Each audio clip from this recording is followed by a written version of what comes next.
All right, I'm calling this meeting to order of the Sacramento City Unified School District Board of Education. So what is today? October 13, 2022. Superintendent, can you please take roll? Member Pritchett? Here. Member Garcia? Here. Member Villa? Here. Member Wu? All right, we have a quorum. We have public comment. Mr. Rea? My friend here is giving me his 2 minutes, so Okay, 4 minutes? I won't do that. Okay. All right. Turn on the mic for us. It's right on the mic, on the microphone. Yep, down below. There you go. Push. Okay. Hello. I'm George Raya. I'm with the Marshall New Era Neighborhood Association and Old Marshall School, 27th and G is in our neighborhood. And I sent you an email late this afternoon giving some history. And we're frustrated. I'm sure you're frustrated too, because, it was built, it's the oldest school, 1903. It stopped being a school around 2000. It was used as an adult education. I actually worked in the basement when it was a one-stop, social welfare agency. I was assigned by the Department of Human Assistance in the basement. So I worked there for a year. But it hasn't been used by anybody except for the police department. Occasionally will use it for canine training since 2011. And so we've had this half block circled by a cyclone fence, very ugly, and it's real prominent in the neighborhood. We've been working with the school board since 2011 because some of us live right across the street from the school, and we could see the demolition by neglect. There was a leak one year that went from the roof all the way to the first floor, and that's a 2-story building. And we were just really concerned that it was a fire trap. Anything could happen. And then you had homeless that were breaking in and the trash in the yard. So we would do cleanups of the yard and stuff and have a celebration on the anniversary of the school. Because some of the people in the neighborhood had gone there. My own cousins had gone to school there. Well, I served on a school board appointed committee in 2016, October. We had community people, staff, and a board member, and we looked at the review committee for the request for proposal, and we selected one. It was a unanimous decision. It was the Bardas Homes Margarvero Architects, and their proposal was to reuse the school for senior housing. And we thought, great, Hart Senior Center is just 2 blocks from there, so it's perfect. Well, the same year that you put out the request for proposals for Old Marshall, you did one for Jefferson School, 16th and N. That was done start to finish in 1 year. Here we are with Old Marshall. It's 6 years. The board actually on November 3rd, 2016, adopted the recommendation of the committee to reuse Old Marshall for senior housing. And it's gone nowhere. I mean, 1 year they'd think about a swap, another year they'd think about this or that, and they'd always go back to the drawing board at the end of that year and start all over again. So now we know that you're close.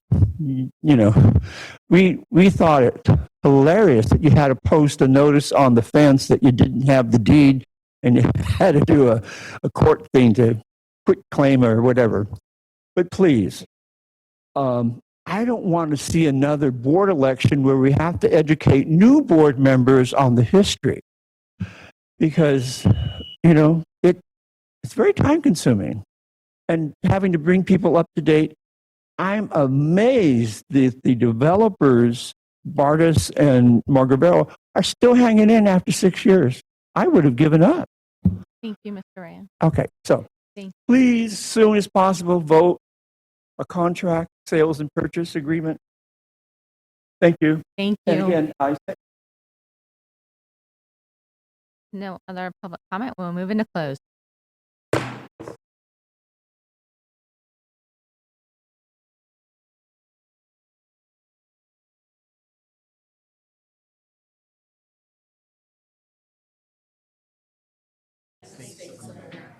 And to the republic for which it stands, one nation, under God, indivisible, liberty and justice for all. I changed my mistake to be that. All right, item 4.2, broadcast statement. This meeting of the Sacramento City School Board is being recorded in its entirety. It will be cable cast on Metro Cable 14, the local government affairs channel on Comcast, Consolidated Communications, and AT&T Uverse. Today's meeting will air Friday, October 14th at 6 p.m. and Sunday, October 16th, 6 p.m.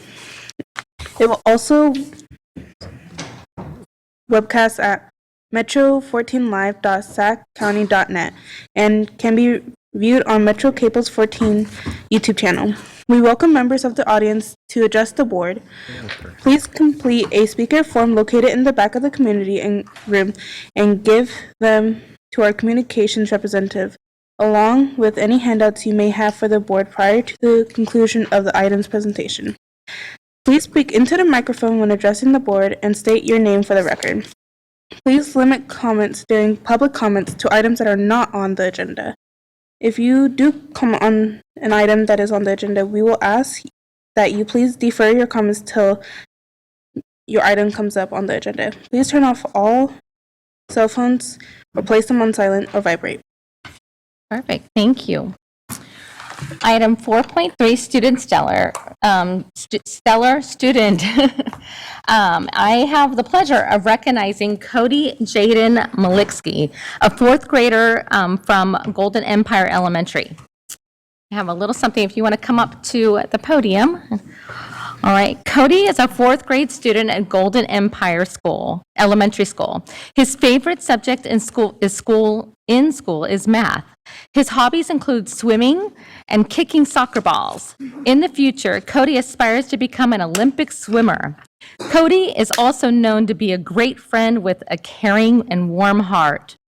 Being the student leader that he is, Cody has dedicated all of his swim practices and meets to his beloved former principal, Dr. Irene Easter.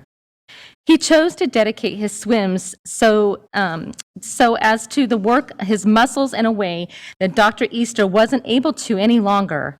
So he dedicates his swims to her each time he swims, calling it Eagles for Easter.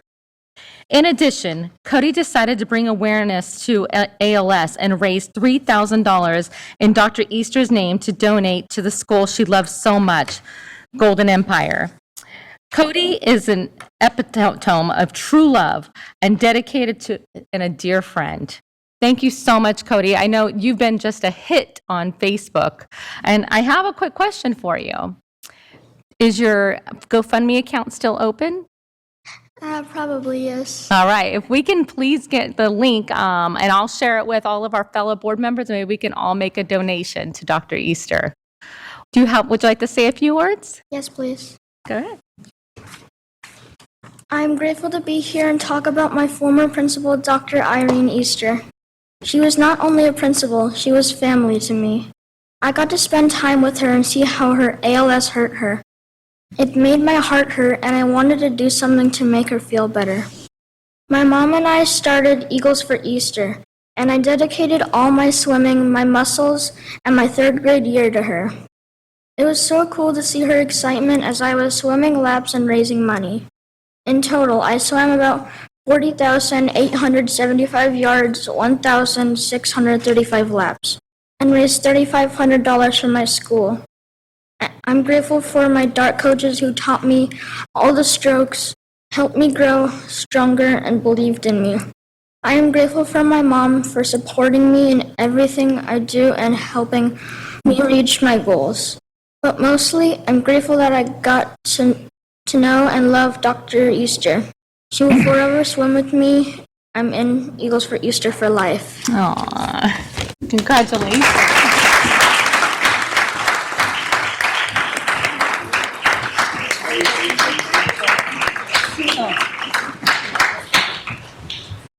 I can definitely see why they say you have a warm heart. Congratulations. This is for you. You're welcome. If you want to take a picture with all the board members, are going to come. I'll take a picture.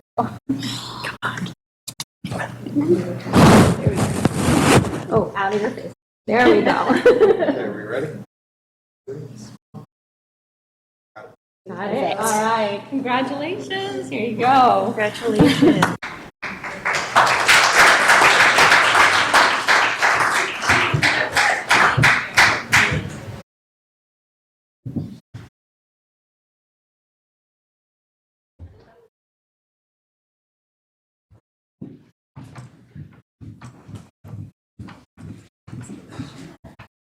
And congratulations, Mom, for raising such a sweet young man.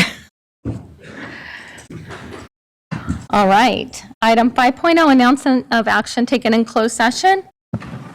Good evening, President Pritchett. There are no announcements coming out of closed session this evening. Okay. Item 6.0, agenda adoption. Can I get a motion? All right, I got a motion and a second. All right, all in favor say aye. Aye. Thank you.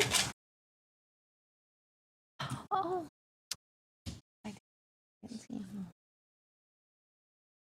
Item 7.0, public comment. We have 11 tonight. Okay. Can you call up the first three? First three for the queue, Mohammed Mikbel, Suzanne Morozic, and Casey Tessitore. Real quick, I just want to recognize that Dr. Easter's husband is here tonight. Can you raise your hand? Richard, thank you so much for everything. So I saw you as you got up. Thank you so much for coming out to support Cody. Thank you. All right, sorry. Back to our three speakers. First three speakers. Come on up to the microphone.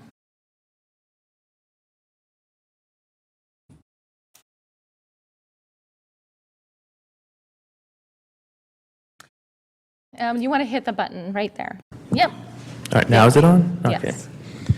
Hello, my name is Mohammed Mikbel. I am a student at McGeorge School of Law. And today I wanted to talk about one issue that is near and dear to my heart, is recognizing Eid al-Fitr and Eid al-Adha, two holidays for Muslims, and to be on the academic school calendars.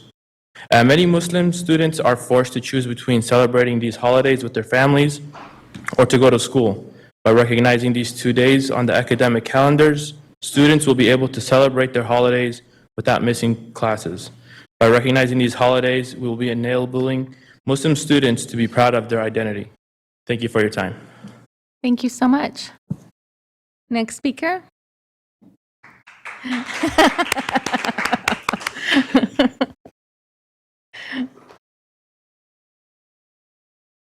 Oh, go ahead and push it Do I have on. to You push can it? leave it on, yeah. There we go. Good evening. My name is Suzanne Marzak, and I am the Managing Director for Northern California and Central Valley for California Charter Schools Association. I've had the privilege of meeting with several of you to talk about high-quality public school options in Sac City, and I appreciate that time that you've given me, and I look forward to meeting with the rest of you as well. The Charter School Act that was passed 30 years ago was to provide for innovative schools that were offering options for students that maybe weren't having their needs met in a traditional public school setting. And I just want to say thank you to Sac City Unified for all of the authorizations of charter schools that you've done, and we look forward to continue to building those relationships, to authorizing new schools, and to renewing new schools as that renewal relief ends for the 23-24 school year. I came tonight to hear the first reading of the AB 1505 compliant policies, but it's not on the list because I've been working with Jesse Ramos, and I want to just thank him, even though I don't see him here, as we've been looking at those policies to make sure that they're compliant according to the law. And I appreciate that collaborative relationship that we built, and I hope that we can continue to do that, and that we'll be able to hear that reading at the beginning of November and make sure those are all compliant, especially in regards to renewals under the new tiered system. So thank you for your work, and we appreciate just going forward to make sure that we're offering high-quality public school options for all students, especially those that are most vulnerable. Thank you. Thank you. Next speaker.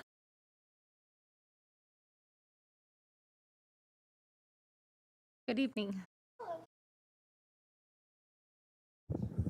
Very close. Okay. Hello, my name is Casey Testatori. I'm also a law student here at McGeorge. I'd like to discuss a program for special education PE. Now, California has become, or has started to become, an inclusive state with regards to special education. And the school district has already started to incorporate inclusive practices amongst the schools. But I'd like to emphasize special education PE. These programs already started in Sac City Unified, only shown the gains in ELA and maths, but don't discuss anything regarding PE. Now, having an inclusive practice among PE will do two very important things for the school district. It will save district money by paying a classified teacher instead of paying a certified teacher, and it will also, for the students, help the social aspect and the mental health of these adapted PE or special education students. In integrating this consult collaboration model in special education PE, students in the adapted PE program can work with kids their own age who aren't in those types of classes, and they can grow from there. This type of model will also be beneficial towards the adapted PE teachers themselves, because their caseloads will then decrease, and then they will have more focus on the students who need direct hands-on help. PE is one way for students from both sides of the spectrum to work together and be social and learn from each other without having to worry about differences. And that is why I want to emphasize on an inclusive practice in PE, and that it should be considered and implemented. Thank you. Okay, thank you. Next three speakers, Mr. Heath. Next is Shelley Hoffman, followed by Jean Shanley for 4 minutes. Good evening. Hello, good evening. I am also a student at McGeorge School of Law, and I would like to discuss a mandatory personal finance course.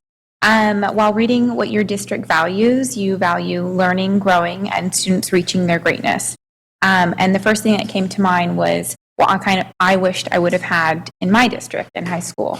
While students may take economics or have a choice to take personal finance, creating a mandatory personal finance class would create an environment for students to learn, grow, and reach their greatness in the real world. Whether students attend junior college, universities, state schools, or choose to go straight into work after college, learning how to budget, file taxes, invest, buy a house, and much more allows every student to leave high school with a greater chance of success. Every student will eventually face the challenge of finding a job, paying their bills, filing their taxes, and finding a home, and much more. Some students may even be facing these challenges during school. Currently, there are a few states who make personal finance a mandatory course in public education. This could be your district's opportunity to get ahead of making this course mandatory. Thank you. Thank you. Next speaker, 4 minutes.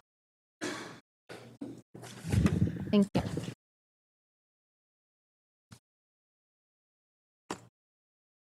Go ahead. Okay, so, all right, so tonight I want to talk to you just a follow-up to the issue that I raised at the last meeting last week about the website.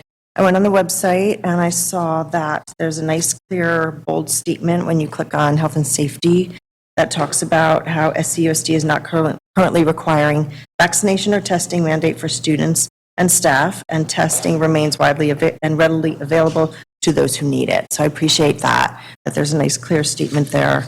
But when I go to the vaccination requirements page, it's confusing. It refers back to the state requirement. So I like that we have a statement right up front, but I just wanted to remind you that it'd be good if someone went back and did go through each of the different pages in the website and worked through those glaring conflicts so that people aren't confused. On the vaccination page, it tells people that they need to refer to the vaccination verification for workers in schools and health, but when you click on that, it tells you at the CPH website that that's defunct, that that's not valid guidance anymore. So it confuses people. Also, I was confused about how it references the resolution and says that the resolution from October 12th, 2021 ensured that students and staff have access to the COVID vaccine and testing. That resolution was not about access. That resolution was about a mandate. It told people if they didn't do it, they had to leave school. So that's not an accurate representation about what that resolution actually did. And that resolution is still on the books. And I've raised that before, and I'd like to revisit it and urge you again to revoke that resolution, because that's not applicable anymore. You're not complying with it. You're not following it. And it should be officially rescinded. The next page that I went to check on the website had to do with the testing. And there was actually a recent posting by a parent expressing confusion about this issue. They thought testing was going to continue at the schools, and they actually were complaining on social media that somebody had dropped the ball at the district because they're not, where's the testing, what's going on? So there's still confusion out there. And on the testing page, it says COVID testing will be available for students and staff at SUSD during school hours. This was last year's rule. This is an old rule. That's why people are confused. I don't think you're offering that anymore, and that's why, that parent was confused. So that would be another area that I'd ask you to update on the website. There's a ton of things on the website that are out of date and not consistent with, science and current advice. These are just a few of the main points that people look for, is like testing and vaccines, and where do we stand on all of that. There's also this I'm not sure what section this was on, return to health, reopen, layers of safety. Not sure which tab that this highlighted, that this is brought up on, but it has to do with the Swiss cheese model. I've raised this before. I'd encourage you to get rid of this Swiss cheese thing. The infographic that I'm talking about, Victoria refers to it a lot, and this is from 2020. It refers to things like physical distancing, and that's the number one thing that it says we need to do. We're not doing that anymore. I mean, this is from way back in the beginning of the pandemic. Some guy from Australia put it together. Talks about tracking and tracing. You guys are not following that anymore. It talks about not touching your face. We don't tell children not to touch their faces anymore. There's just a whole bunch of stuff on this that's just way outdated, and it's not public health guidance. So I'd ask you to revisit things like that. We have 3 more weeks till the next meeting, so I'm looking forward to there being some changes over the next 3 weeks. Thank you so much. Thank you. Have a good Next evening. speaker. Next speaker is April Ibarra, and she has 3 people who've donated the time, so Ms. Ibarra gets 8 minutes.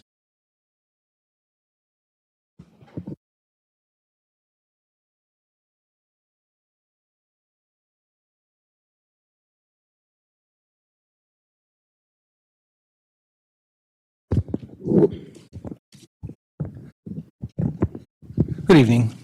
April is yielding her time to me to begin. My name is David Fisher, President of the Sacramento City Teachers Association. For some reason, we were left off the agenda, along with several other labor and advisory committees, even though we notified the superintendent and President Pritchett in according to our contract. So tonight, my remarks are going to be brief, and then I'm going to yield the rest of our time to April. So along with April, we want to talk about community schools. In this year's budget, Governor Newsom allocated over $3 billion to community schools. Sac City was awarded a grant of $9.5 million for community schools. Community schools, by state law, require a district to work constructively with stakeholders, including labor, to develop site-based programs that meet the need of those particular schools. Sac City, another example of non-inclusive top-down center approach that is in defiance of state law, and only the latest example of the superintendent's refusal, with the apparent full consent of the board, to work with stakeholders in the best interest of students. Mr. Aguilar is fond of quoting the management consultant W. Edwards Deming, quote, "Every system is perfectly designed to get the results that it does. The system you design has the highest number of certificated vacancies of any school district in the area. The system you designed forced an 8-day strike of certificated and classified staff. It misled the public on the state of the district's finances, which operated with surplus in 12 of the last 13 years, including a surplus of $44 million last year. Unprecedented votes of no confidence by certificated and classified staff and even administrators. A $1.2 million lien placed on the district by the IRS due to its financial oversight practices, and 21 unfair practice complaints issued by PERB because of the district's unlawful conduct, the highest of any single district in the state. So ironically, because of the district's unlawful top-down management style, including its approach to community schools, today we filed an unfair practice charge with PERB related to the district's misconduct. If the school board won't change, maybe it's time to change the school board. I'm going to turn the rest of our time over to April. Good evening. I'm April Ibarra, parent of 2 daughters at Hiram Johnson. This evening, I want to talk about the concerns that I have in regards to community schools here in SUSD. And I'm not sure if you all have had the time to review, or if you've taken the time to review the community schools trailer bill. I provided a copy of that to you this evening, and I highlighted the pieces that I want to be speaking to you this evening about. So with that said, community schools, along with its funding, is meant to be governed locally by the school site and its community, and this includes teachers, parents, and caregivers, students, and support staff. Community schools are not meant to be overseen by an advisory committee. It is meant to be a collaborative effort that is made up of the school's community.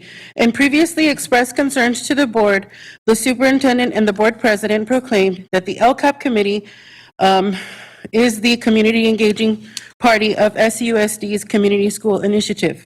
According to the trailer bill, this is not achievable through the SUSD's LCAP PAC because LCAP consists of, in our district, 2 trustee and superintendent appointed people from each area.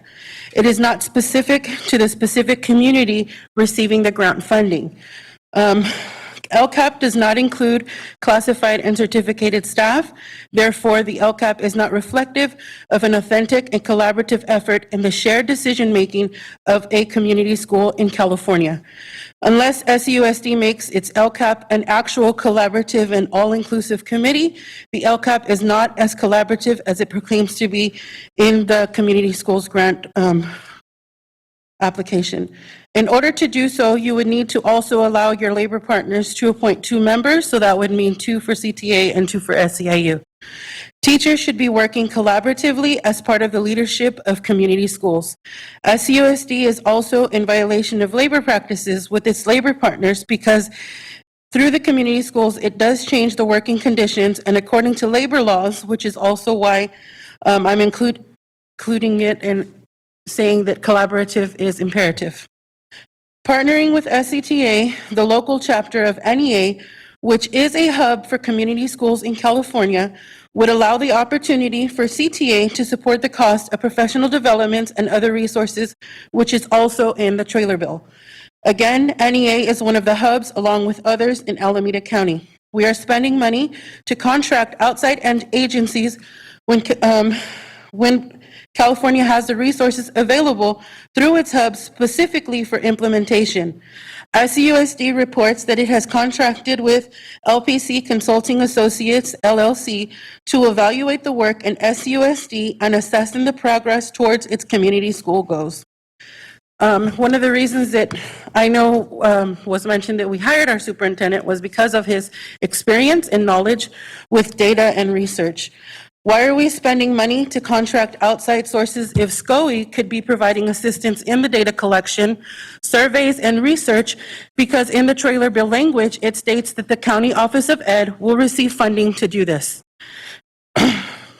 What is SCOE doing to secure other funding sources for long-term sustainability, as stated it should be doing in the trailer bill? Community schools grant funding should be used for costs of new professional development trainings. It is not intended to replace costs that SUSD has already sustained. What services will be provided that are not already in place? According to the trailer bill, the grant request submitted, along with any reports, should be transparent and accessible to the public, yet when I search for it, I don't find anything on the SUSD website. Unless the information is made accessible, then SUSD is in violation of this trailer bill. Where is the financial report or budget report showing what and how SUSD is going to match when it comes to the grant and its cost for services, as it is also stated it should do in the trailer bill? How is the multilingual department being brought into this work that is also in the trailer bill? I have said this before, but I'll say it again. Parent-teacher home visits is the only collaborative work that has withstood the test of time here in SUSD. I was tuned in earlier today with the Castle Virtual Summit I did a storytelling with them about the incredible work under Daniel Roletti when my children were at Oak Ridge Elementary and the power of SEL. And all throughout the summit, I heard speakers talk time and time again about parent-teacher home visits being the foundation of their SEL work and community schools work. But what I failed to understand is, if they can make it happen collaboratively, why are we not doing the same when we pioneered PTHV? I'm here as a parent to urge you as a board to be very conscious in how the community schools are being implemented and research the importance of collaborating with your labor partners. The district already irresponsibly will lose out on $47 million because instead of being collaborative, the district chooses to point fingers. I want to remind you all as a board, you do not only represent and advocate for those with like-minded interest in advocacy, and I'm almost done, but as individual trustees, you're also elected to represent and advocate for all, even those who may not have voted for you or share the same interest or values. You have a duty to educate yourselves on the concerns of the families in your areas in order to be politically equitable. Thank you. Ms. Rivera. And thank you, Mr. Fisher, for pointing out that your time was not on the agenda. I did get your email on Tuesday with the agenda was already posted, so I assume that you would be doing your 15 minutes that you requested during public comment. Thank you. All right. Item 8.0, special presentation. 8.1, approve resolution 3293, recognition of National School Bus. President Pritchett? Yes. I think we still have more public comment. Sorry, public comment? We have Sorry. we have one more speaker, Eduardo De Leon. Oh, I apologize. I almost just. Hi, everyone. My name is Eduardo De Leon. I'm the proud executive director of the Language Academy of Sacramento. We are one of the dual language programs here in Sac City. And I'm excited to see that maybe Language Academy might not, but other schools will be highlighted tonight during the EL Master Plan presentation as one of the great approaches. Just wanted to highlight two ways that our school has engaged with the community. Just recently, we were honored to work in collaboration with UC Davis Health and have a vaccine clinic on site. We were extra privileged to be able to invite U.S. Secretary of Human and Health Services, Javier Becerra, to the site, and so he was able to see some of the good work that's happening at one of your Sac City schools. The other one is Member Rhodes is bringing up poetry tonight, and Andrew's back there. Just someone who we have worked with in the community as a school. We work with Soul Collective and other organizations. We're really excited about continuing to do that work and to highlight some of the good stuff that's happening here at Sac City. So thank you so much. Thank you. Any other additional public comment? Item 8.0, special presentation. 8.1, approve resolution 3293, recognition of National School Bus Safety Week. Hi, good evening. Good evening, Board President Pritchett, board members, Superintendent Aguilar. My name is Ron Hill, and I am the Director for Transportation Services here with the district. Tonight, I have the pleasure of presenting resolution number 3293 in recognition of National School Bus Safety Week. A little bit of history. National School Bus Safety Week is the result of a 1969 letter writing campaign to the President of the United States and founded in 1970 by a former district transportation director in California. By 1975, the National Association for State Directors Pupil Transportation began hosting the National School Bus Safety Week annually the third week of October. Currently, our transportation department devotes the month of October to safety. Generally, by this time, all students and families have been educated on how to be successful in riding the bus. And we then offer additional training throughout the month in areas of safety, pupil management, and defensive driving, as well as mandated evacuation training for all students that ride a yellow school bus. Our students are currently learning the proper way to evacuate a school bus. They are literally hands-on. They are learning how to remove a seat, how to open up the emergency doors and release roof hatches that are inside the bus. By the time they're finished with this, they should definitely know how to be able to look at a bus and identify which window can be kicked out or opened for to be used as an emergency exit, as well as identifying where the first aid kit and fire extinguisher extinguishers located in any bus in the state of California. We are also currently having at least a couple kids on each bus do a mock radio call. So they get on our two-way radio, they call into our dispatch office, they do get an actual dispatcher that reports, they identify that they are doing a training evacuation, and they get the opportunity to communicate that directly to our dispatch department as well. So that basically is what we're currently doing, working with our team together to make everyone safe. So on behalf of our transportation department, we appreciate and recognize the recognition. I can answer any questions if you may have them. Okay. Do we have any public comment? We do not. Do we have any board comment? All right. Seeing none, I will. Oh, Member Villa. I don't have any questions, but I will say I remember doing that training when I rode the bus to school, and I was one of those folks, and I remember that still to this day. So that work does carry on, and it's a really important role, and I thank you for putting that out there and making sure that our students are safe. Yeah, thank you. And it is mandated by the state of California. All students that ride a school bus have to go through this training. Member Wu? I just wanted to say thank you. Thank you for taking care of our kids and making sure that they're safe and that they learn all the safety. I appreciate that. It's an honor. Thank you, Member Wu. All right, with that, I will take a motion for approval of Resolution 3293. I have a motion and a second. All right. A student preferential vote? Aye. Superintendent, roll call? Member Villa? Aye. Member Rhodes? Aye. Member Pritchett? Aye. Member Garcia? Member Phillips? Member Wu? Okay, thank you. Thank you for your hard work to keep our kids safe. All right, item 8.2, approve resolution number 3292, recognition of Sacramento Poetry Day, October 26, 2022. Member Rhodes?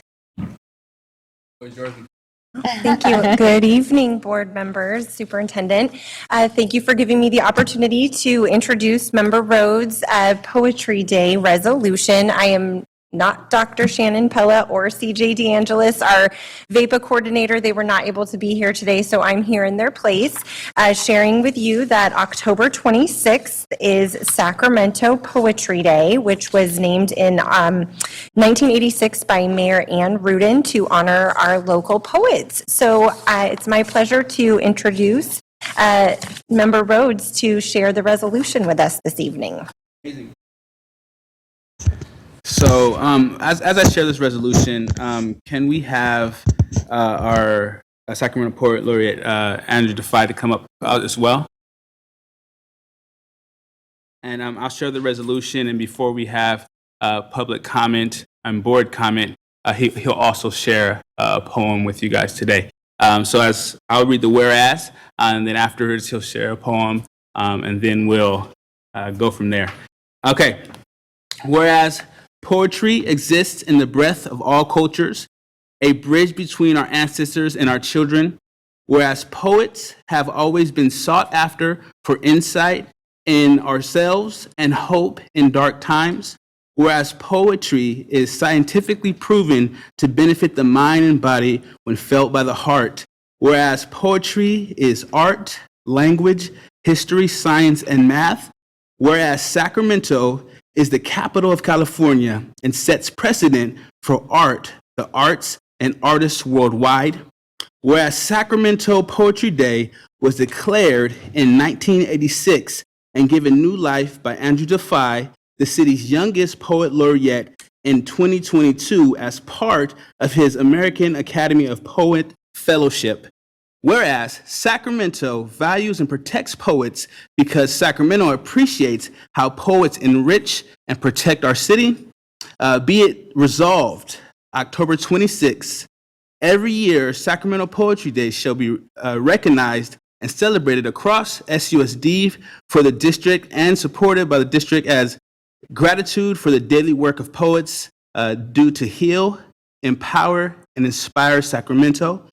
Be it also resolved, SUSD recognizes the contribution of Andrew Defy as Poet Laureate the Poet Laureate Program, the Young Poet Laureate Program, and all the poetry collective events and spaces that have made and continue to make Sacramento a poetry capital of California. Be it also resolved that SUSD will set an example and value poets at their worth as the powerful resource they are in our communities, in education, and in connection as leaders and visionaries, and create further opportunities for Sacramento poets to thrive. Also, this was all written in poetry stanza, so usually resolutions don't look like how they look now, but it was all written to mimic also stanza in poetry. So with that being said, I am happy to introduce Sacramento Poet Laureate, Young's Poet Laureate, Andrew Defy, to say a poem for us today. It is my absolute pleasure to be here. And I just wanted to say that my school district growing up failed me, and poetry saved my life. And I'm really proud of Sacramento and the adoption of this program and this curriculum, especially in the wake of something like the global pandemic, to heal and to help with our kids' mental health and help our kids stay solid and stay empowered. Because it's important that we ask ourselves these questions. Like, how are you feeling? I mean, good, bad, or ugly, underwhelmed or exhausted, accosted by all of it, in search of a power button or an off switch. With your hands or your heart first? More like a wave or a starburst? How are you feeling? My niece said, pokey. So I placed my palms on hers, said, feels pretty smooth to me. She said, on the inside. And I felt my fault lines begin to give way. I said, baby, I know exactly how you feel. Sometimes there are earthquakes in my voice because I'm scared I won't pronounce love right. She looked puzzled, wondering why I would fear the only language she's ever heard me speak in. She says, how the rocks on the bottom of the river are soft. They weren't always, you know. The water has to flow to make them like that. I dropped every constellation I was holding on the ground and we laughed new galaxies into existence. I told her it took me years of therapy to sip the wine that she had just unboxed. You see, some of us carry rivers behind our eyes, and that's why some of us grow up in deserts. Boys don't cry, she says. They're just not something to try and stand on because they get all slippery. I tell her no one's ever been more right about these fragile concepts of masculinity. She says, the earthquakes are just Mother Nature dancing in my throat, and the only way to mispronounce love is by not trying. She says, maybe porcupines should cry more. I ask her if I can write a poem about it. She says, absolutely not. So I bribe her with ice cream, after which I ask again, how are you feeling? And she says, a little bit smoother. Someday, I will talk to her about generational trauma and mental health, systemic oppression, and how our bodies are big enough to hold the top of joy and the bottom of grief at the same time. But today I simply tell her, we all feel pokey sometimes. And that ice cream never fails.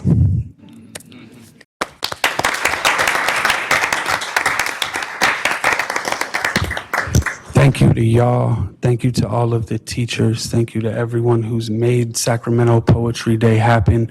We're able to bring a curriculum that's locally sourced with local poets into classrooms for 250,000 kids this year. And that's because of y'all. So thank you from the bottom of the bottom from me and all of the poets in this city. Amazing. Thank you. Thank you guys so much. So, Andrew, please stay up. So right now, I will make a motion to approve, and I hope that I have a second as well. But wait, before we do that, do we have any public comment? Oh man, I'm sorry, public. We do not. All right. All right. I have a motion and a second. Student preferential vote. Aye. All right. Superintendent, roll call. Member Villa, I with goosebumps. Thank you. Member Rhodes, Aye. Member Pritchett, Aye. Member Garcia, Member Phillips, Member Wu. All right. Perfect. Thank you so much. Amazing, and we're gonna come and take a picture with you. We also have this for you. Amazing.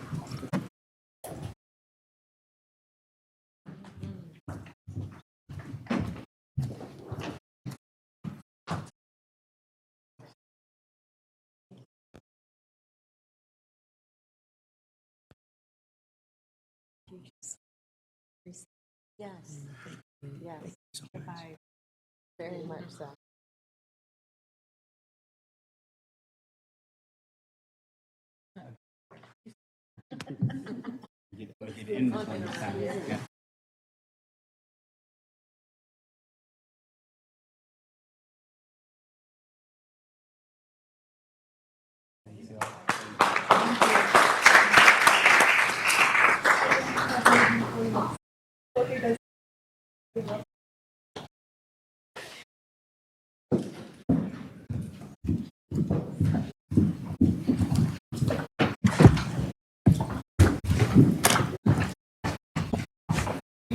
All right. Item 8.3, English Learner EL Master Plan update. Dr. Sims? Thank you. Good evening, President Pritchett, members of the board, and Superintendent Aguilar. It is a great honor to provide the EL Master Plan update tonight.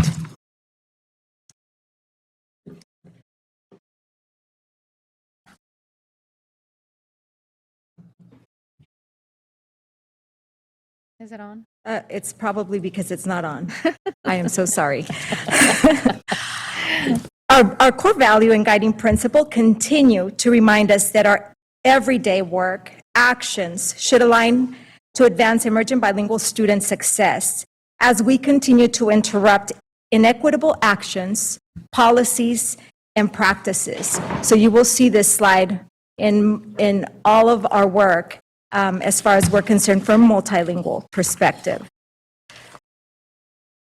Our next slide provides you some acronyms so that we can understand and provide some clarity on the terminology that will be used in the presentation and or also when you reference the EL Master Plan.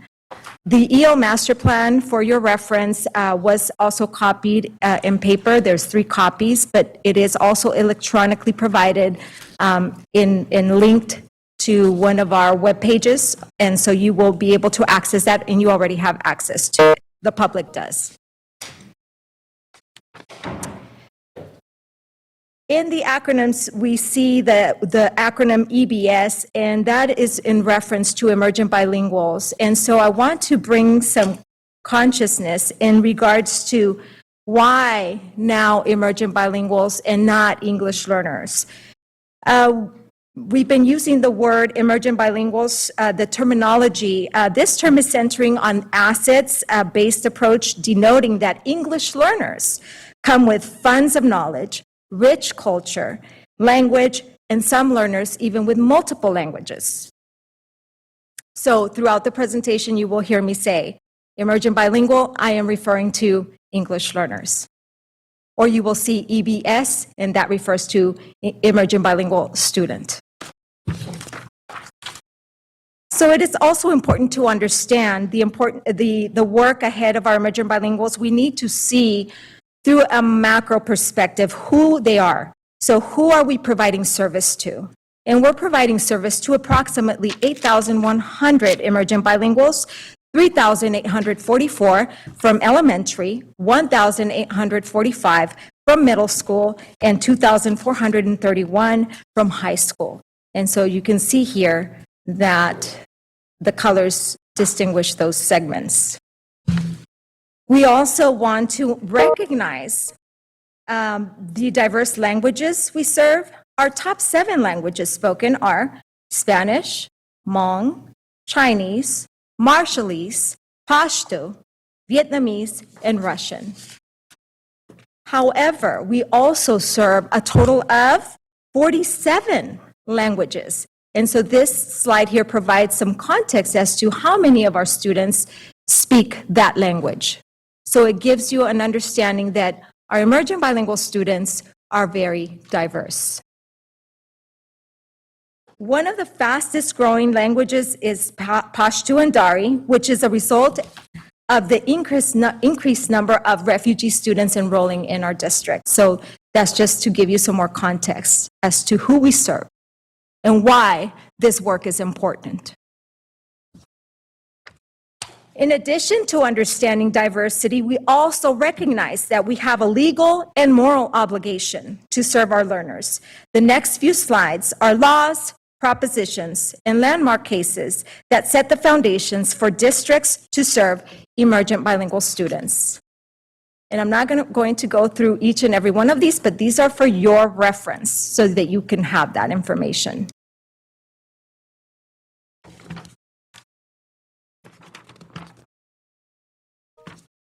The legal and moral basis for how we serve emergent bilinguals is also understood with the current work that our system has engaged in to address disproportionality, interrupting inequitable practices and policies, and align systems to serve our learners in a coherent manner.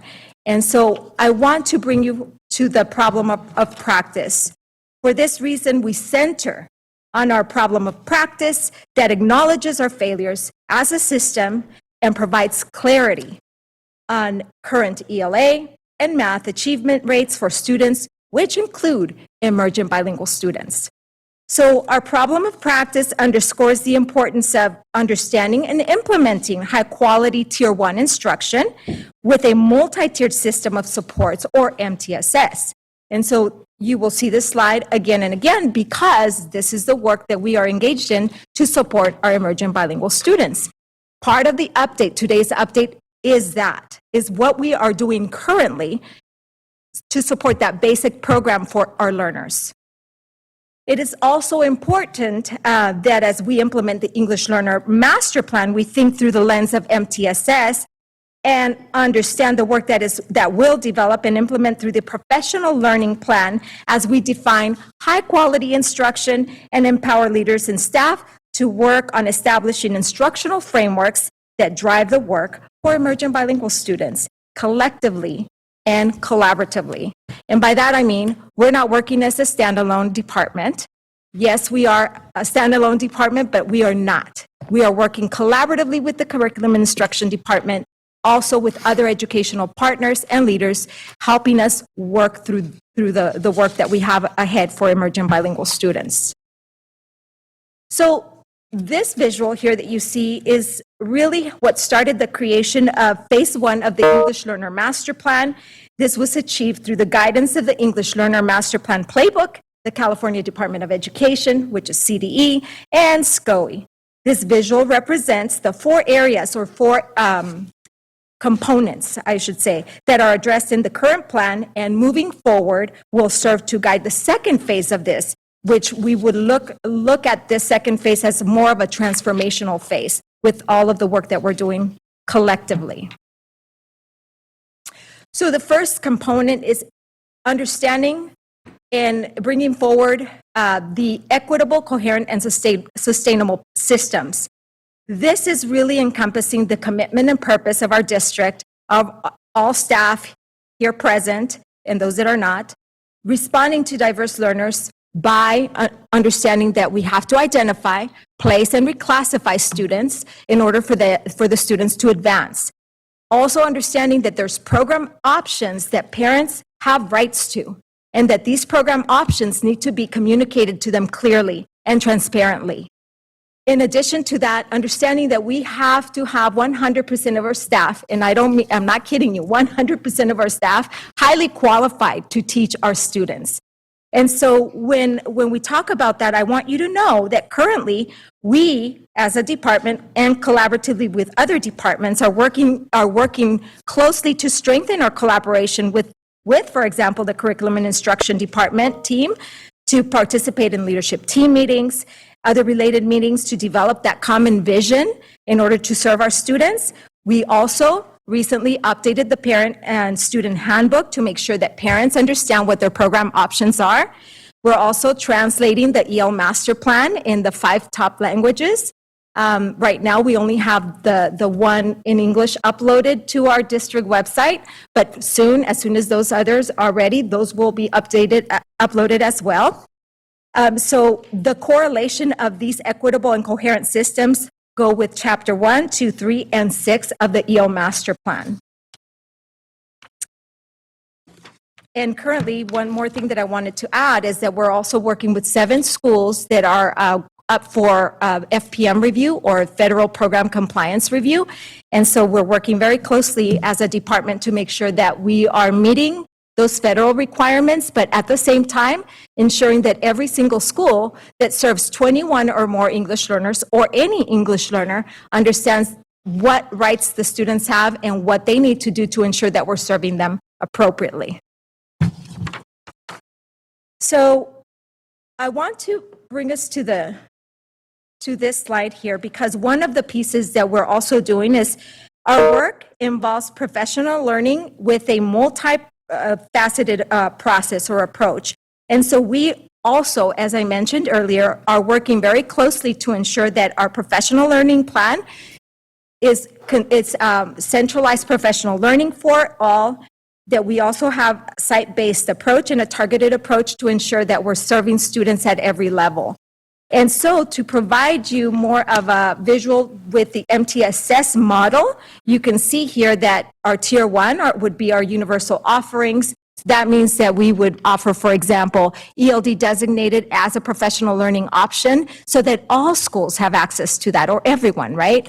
And then we would go into a tier 2 or more of a site-based approach where we would look at specific needs for that school through the lens of cycles of continuous improvement, or PDSAs.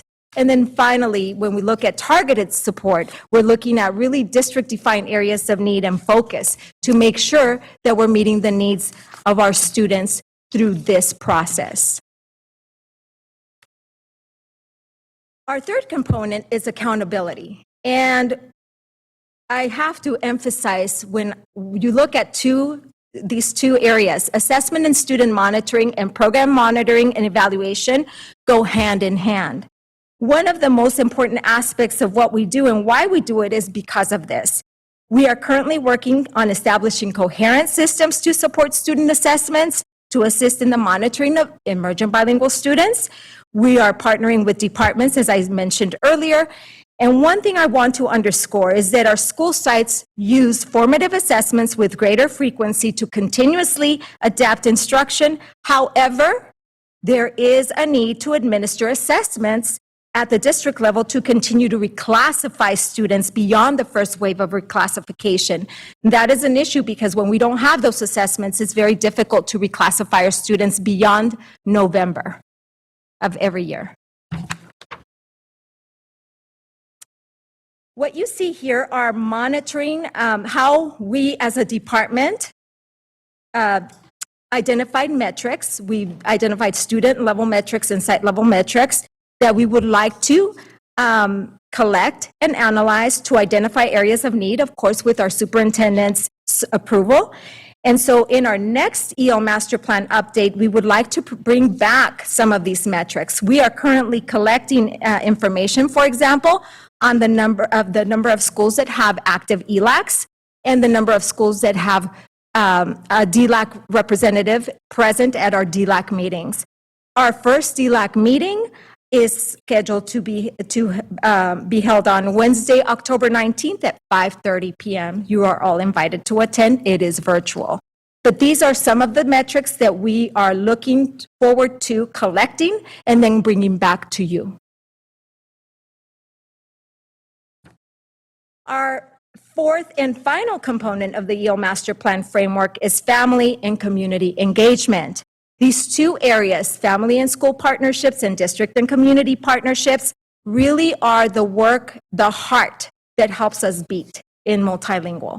I have to tell you that without parental engagement and community support, it would be very difficult to continue to move the work forward. It is because of their voice, their advocacy, that we're able to press and press harder every time. And so what I'd like to also share with you is that we're working with 63 schools that have identified 21 or more English learners, and these are the sites that need to have by law and an active ELAC committee. So my report to you when I come back in a few months will be to provide that information with, of course, our superintendent's approval. We currently have 2 coordinators that have been assigned to a cohort of schools so that they can assist in the coordination of services. It is not that easy when you think about the level of implementation of this EL Master Plan without having that support. It is important that we help principals understand what needs to happen in order for their sites to be in compliance. In collaboration with also our Family and Community Engagement Office, or the FACE department, we are currently implementing LPAC workshops so that parents understand the importance of the English Language Proficiency Assessment of California. Many times parents don't know that. And so right now we have 10 sites identified. So that's a pretty neat thing. This has never been done. As far as I'm concerned, from my perspective, from where I've been. And with that, we also want to be transparent and be able to provide access to all of the work that we're doing in a way that we are able to provide this webpage for parents and community members. And so I will ask someone to help me. Oops. If you can put the mic, yes. Thank you. So what this is a webpage for multilingual that is really to provide greater public access and transparency and really looking at things at a glance. So what you see here is the data tab, which gives you right now just an overview of who we serve. If you keep scrolling, you will see then the information that I just presented is now posted there. Keep scrolling, please. Thank you. You see the languages and then the total number of languages by student. You will also, this would be the area where we would see at a glance all the metrics that we've just talked about in a way that it's easy for the community to read. If you go back up into the tabs, if you click on the EL Master Plan,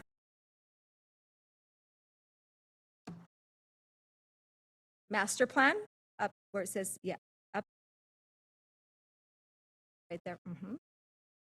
You will see the linked English Learner Master Plan. So that allows you to have easy access to that plan if needed. So it's a really neat tool because what we want to do is not just say, oh yeah, well, have you been to the website? It's very difficult for our families and community members to navigate through a website. So having this microsite or webpage allows that transparency and that ease of information. Thank you. Can we go back to the presentation so I can conclude? So what does the future hold for our English or emerging bilingual students? We will continue to include our 4 EL Master Plan framework components to continue to center the work of our problem of practice and theory of action through the collaborative work and collaborative efforts that we have with our departments. And what I'd like to now propose these actions and timeframes so that we can begin also the work for our phase 2 of the EL Master Plan roadmap to transformation. And so this is exciting work. This is very hard work. And this is really where it takes a whole village to really help students succeed. And so I want to then provide our information. If you have any questions, And also take a moment to thank everyone who was part of the EL Master Plan Phase 1, and also introduce Dr. Kurbacek and Dr. Villanueva, who are our coordinators, our new coordinators for our multilingual department, as well as Patricia Rodriguez, who has been essential in helping us get all of these plans organized, and everyone else that has participated. So thank you, and I am here for questions if you have any questions. Perfect. Do we have any public comment? We do have one speaker, April Ibarra.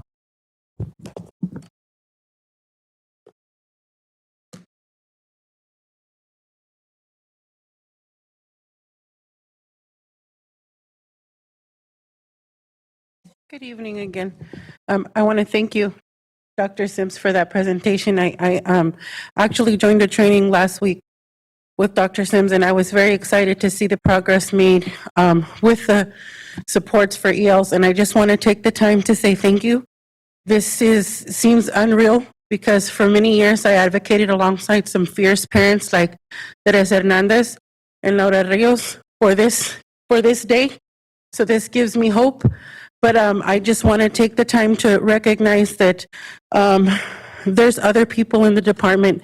And so you have a really great person there, but I don't know if it's because she's a TOSA, which is teacher on special assignment. She's not recognized in some of this work. But one of the things that I've pushed for many, many years is a pathway for the LTELs, the long-term ELs, and the newcomers. And Melanie Bean is a teacher on special assignment who has worked tirelessly for that, and that day has came. And I know that with Hiram Johnson, it sounds like they're doing some of that work this year from what I understand. But you know, it's always a time to recognize everyone in the department that has been working really hard towards that. Also, just a concern that I have, looking at what I'm learning, that because of COVID, there's a lot higher rates of seniors who are in the credit recovery to try and get them where they need to be so that they can graduate. But the concern I have is, are we really looking closely at how many of those students are, was it immersion bilingual students? I'm learning, right? Let's be fair. But just really looking at how many of them are being put into the program, and are they still having access to the supports that they need? So just keep that in mind as you do this work. And again, I want to thank Dr. Sims for her great work. Thank you. Thank you, Ms. Ibarra. Do we have any additional public comment? All right. We do not. Thank you. Do we have any board comment? Member Garcia? Thank you. Thank you for that presentation. I think this plan was long overdue. So I'm really excited that it's finally here. It looks like there's a lot of alignment or with the roadmap, the EL roadmap, and also the LCAP. Okay, so just everything is aligned as it should be, correct? Okay. So I do have a question, a couple of questions. One is on, I think it's the slide. I don't have a number for it. Who are our emergent multilingual learners? And you break them up by elementary, middle, and then high school. And then one of the things that I noticed is elementary is obviously the biggest number at 3,000, roughly 4,000 students. And then the middle, 6 through 8, is 1845, but then in high school, it increases. So can you explain that to me? Why do we see a sort of, well, I guess it's the grade spans. The grade. Okay. So these are all, I guess, emergent bilinguals. Bilingual. Yes. So these are not reclassified. So these are not reclassified. These are students that have not been reclassified. They may be long-term English learners. There may be newcomer students, refugee students, but they're not reclassified. We also have emergent bilinguals that are migrant students. So there's a diversity of emergent bilingual students. Okay. So that's, but the breakdown is not here. It actually, you could see it in the microsite. In the microsite. Yes. Okay. I'm sorry, in the webpage. Thank you. And then I do have another question about sort of the progress between being identified as an emergent bilingual or EL, and then how you progress to reclassification. What steps happen in between? Like, how do kids advance? How do students advance? Before they reclassified.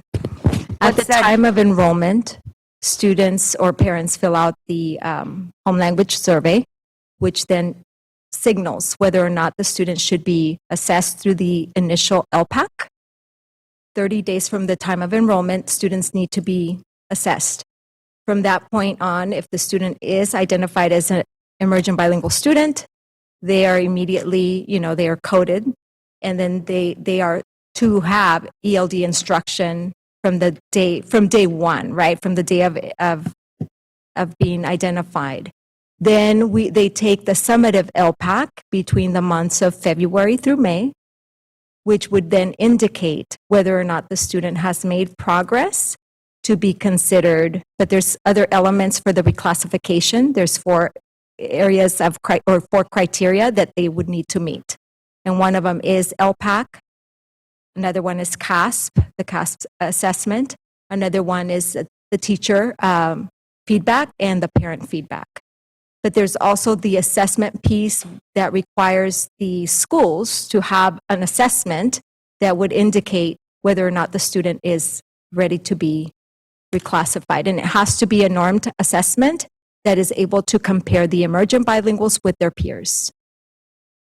And how often does that happen? Well, if we had, we have assessments, like the beginning of year assessment, the middle of year assessment, and the end of year assessment for English language arts. They would need to assess during those periods, timeframes, in order to be identified through the 3 waves of reclassification.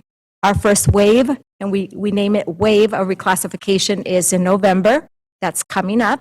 So the notices from our office have already been, or one of our staff members is working to send those out to the schools with the names of students that are ready or that have been identified based on their LPAC scores as ready to be considered for reclassification. That doesn't necessarily mean that they would be reclassified, because there's a whole process that takes place from that time. So they're eligible to be They're eligible. To do the assessment. Yes. So I guess I'm just trying to figure out how many opportunities do students have to, have that opportunity for reclassification throughout the year. Because if they're only getting reclassified once a year, then that just seems That's problematic. like it's not enough times. Right. And is because that that's what we're pushing for. We're pushing for having multiple opportunities. What I'm saying is that we need assessments throughout the year that are being implemented with fidelity so that we're able to have that criteria also met. Otherwise, we are really shortchanging our students that are ready. Say my child is not ready in November to reclassify, maybe he will be ready in February to reclassify.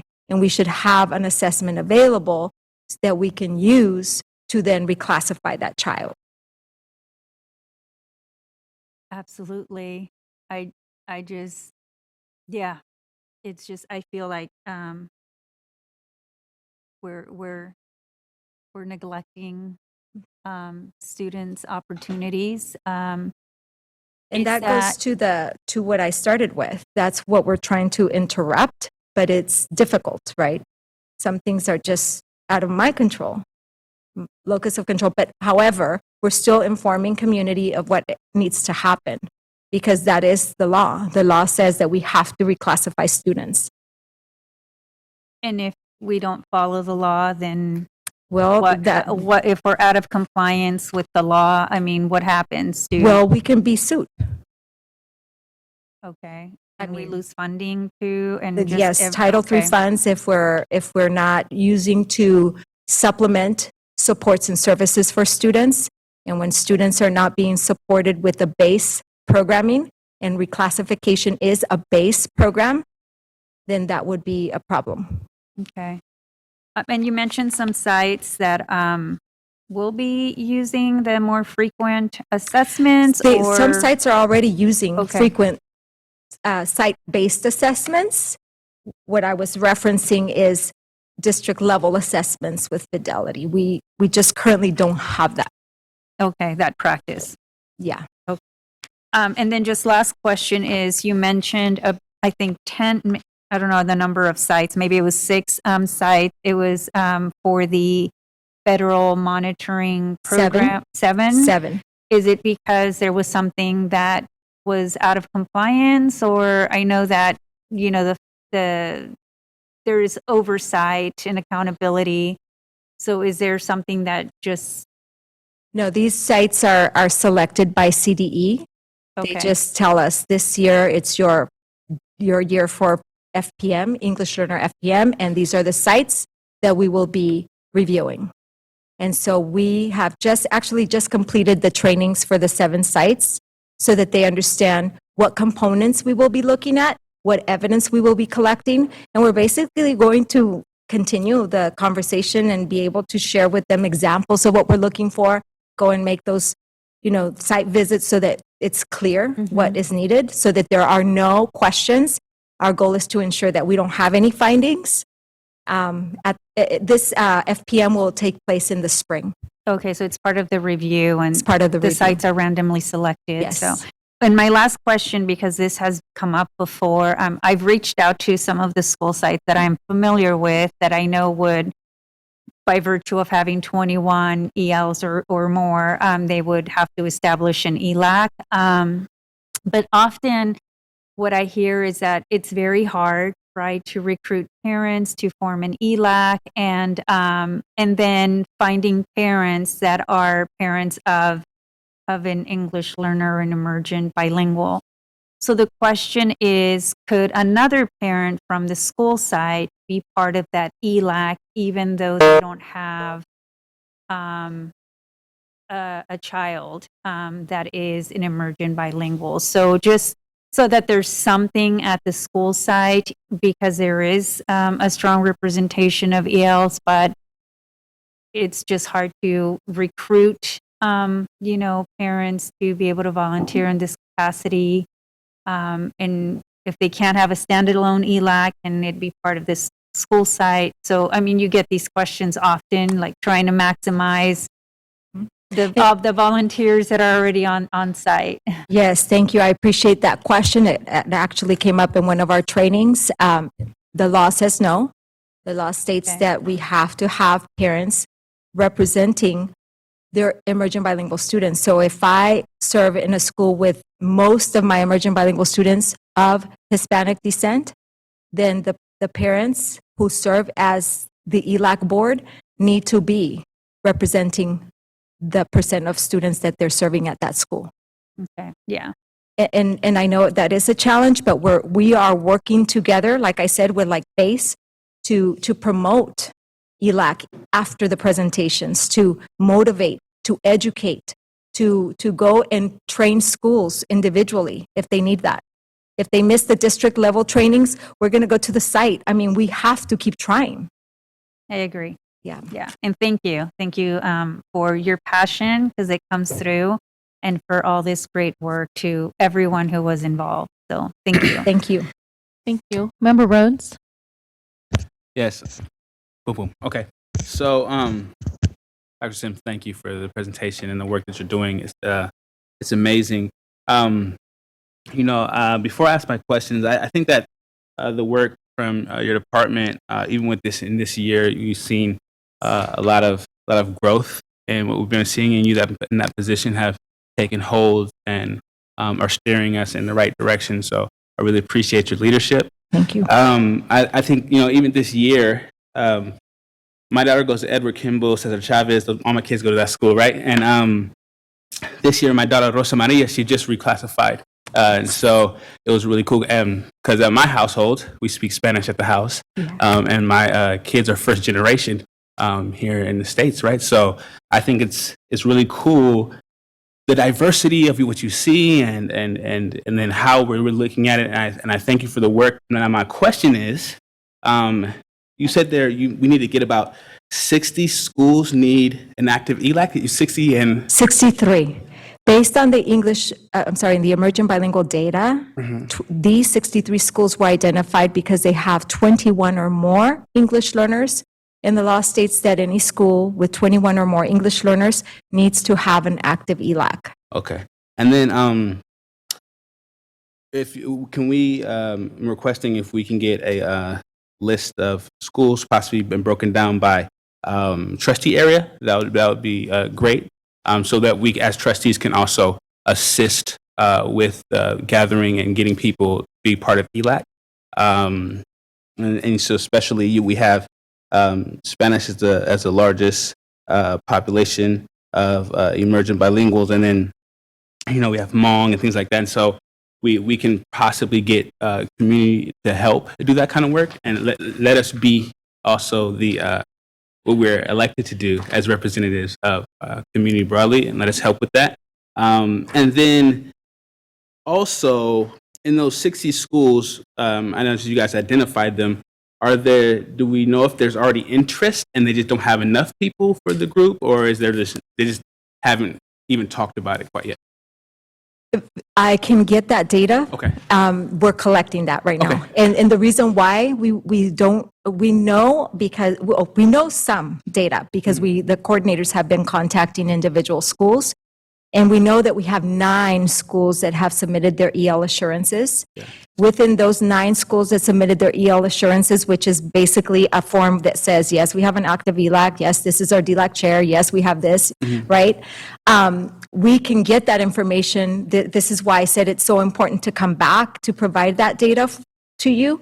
Of course, I can provide it to you ahead of time through a BC if that's easier for you. That'd be great.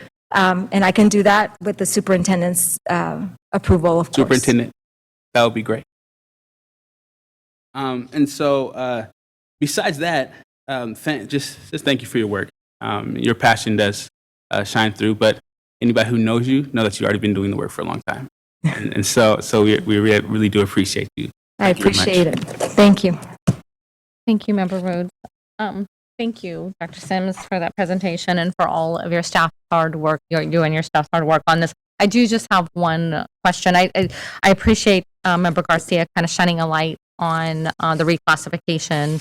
And I just want to know, do parents have any rights, and what do they need to do to demand the service? Yes, and these are the area, this is why it's so important for our parents to come to these DLAC meetings that are, by the way, ran by a wonderful group of parents that we are working very closely. This is their second year. And we have Ms. Vitalina Tufi, Ms. Flor Yacabe, and also Ms. Maria Rodriguez. And we are all working very closely to make sure that we do just that. Everything that comes to forward, like this next meeting, we're going to have a needs assessment, right? Like, what do you want to know more about? But we're bringing the law to them. We're helping them understand their rights. And that's why that's imperative. This is why I started with what is our legal and moral responsibility. And that has to be the foundation of everything that we do, right? Yes. Why do we even have this? Because there's a legal foundation that supports this, right? But we're also working towards dismantling everything that we have that is systemic, right? That's policies that have been in place forever, things that we do, that we still do, some of us, that we need to stop. And we really need to center the work around emergent bilingual students. They have been forgotten for a long time, and we have to resurface the importance of keeping them at the forefront. 4% is not okay. Achievement rate, 4% of our emergent bilingual students is not okay. That is just unacceptable. Yeah, I agree. Totally agree. Thank you for that. And I'm really happy to hear that you guys are meeting them where they're at, because I know when I talk to a lot of parents, they don't know what their rights are. And they don't know how to navigate the system either. I have to admit, I was one of those parents bringing up children in this district. And so thank you so much for your work on this. All right, this is an informational item, and Can I just mention real yes, quickly? yes. I too just want to thank Dr. Sims and her entire team. This is a department that, like others, has been building toward greater excellence, and she's done a great job recruiting lots of in-house experts and people that are as passionate as she is in this work. In fact, I think that this is a marginalized community of students that, as she said, have been forgotten, certainly have not been at the forefront of our attention. I do want to make sure that as the board hears her presentation, she and I have discussed this. The first phase of this master plan is very compliance heavy. In other words, the idea that we have to make sure that all of our schools have ELACs.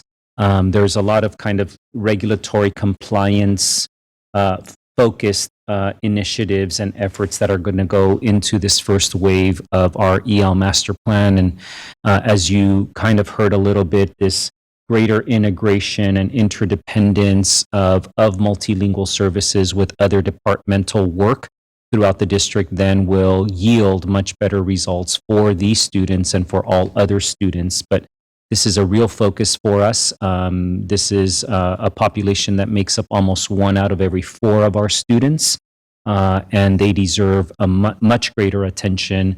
And I appreciate and would continue to encourage you, Dr. Sims, to do everything you can to empower our parents around the rights that they have, to demand greater attention from our system, to demand that their children have as many opportunities as possible to demonstrate their mastery of the English language.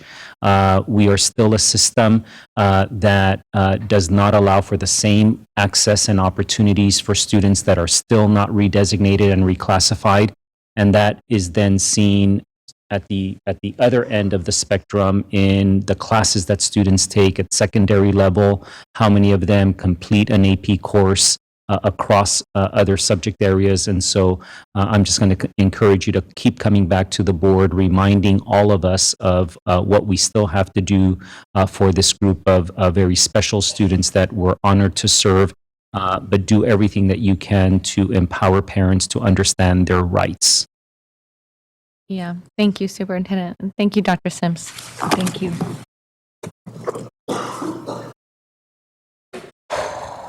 Item 9.0, workshop strategic plan and other initiatives. 9.1, comprehensive coordinated early intervening services plan. Hi. Long time no see. All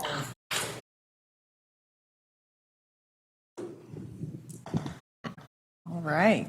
Hear me okay? Okay. Good evening. Yes, long time no see.